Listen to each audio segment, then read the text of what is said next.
Hey everybody, you're dealing with problems with your St. Augustine grass, and we're going to show you some of the cool little solutions that you can make.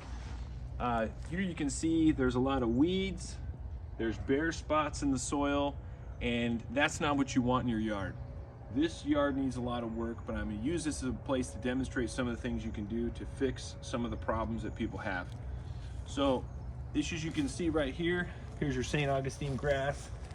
Once in a while it'll trail over the top of itself like this, and that's not necessary. We're going to utilize this to fill in some of our empty spots. So one of the first things you need to do is take a look at your grass, and you'll be able to see the root side and then the foliage side. So take the root side so you can make sure you can pay attention to the difference.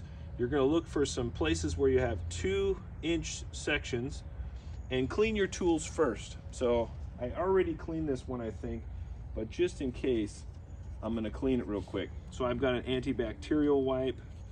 A lot of times isopropyl alcohol will work great, and we just want to make sure that we're working with clean tools because we're going to make some cuts on these plants. So here we go. I'm going to cut right in between, just like that. I'm going to go 3 nodes down, or at least 2. So I can go 2 or 3.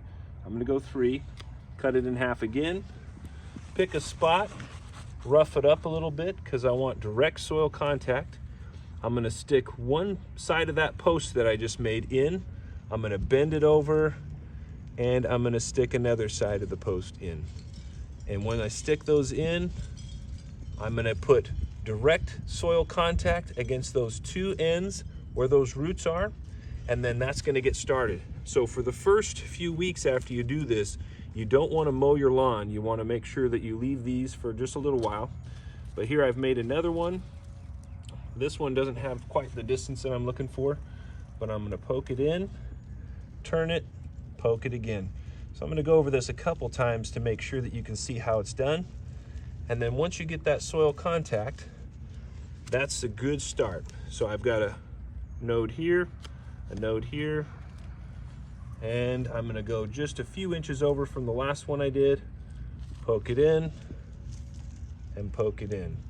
And it's really a simple process, but it's really effective for this type of grass. I'm going to be able to fill in this whole area. So I threw some pieces over here because this whole area is empty, but I can rough it up, get rid of the weeds. The very first process that I'm going to go through in an area like this is I'm going to go through and I'm going to rake heavily. So I did a really good job raking in this area. We raked really well, and you'll notice all these pieces that popped up were pieces that weren't actually rooted in the soil. They're just runners that had grown over the top of other bits. So I'm going to reuse these so you don't have to purchase anything. And here I've got a nice section here, and I'm going to use it for my next spot. So you don't have to fill it in tight, because once this starts growing, it'll do the rest of the work. But having more parent plants will make it fill in much quicker than before. So there's still going to be weeds in here.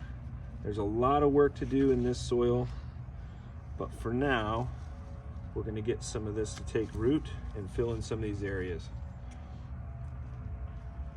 It's a little bit of time consuming, and you might decide, hey, I just want to buy sod. Well, that's great. If you can afford sod, that is an excellent way to go.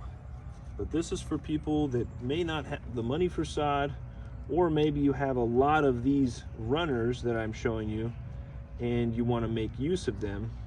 This is a good way to do it. That one didn't turn out very good, but I'll just press it in and hope for the best on that. Let's see if I can get another good spot. Yeah, this is a good one right here. So I'm going to cut right in between twice. And then this one, because it's a little shorter, I'm going to have 3 runs. Stab it in, bend it, and stab it in again. Pretty simple, but really effective.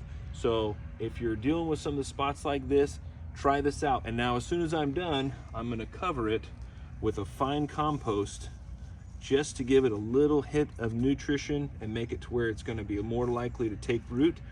and that's going to help more soil contact, more opportunities for roots. Check it out, see if it works for you.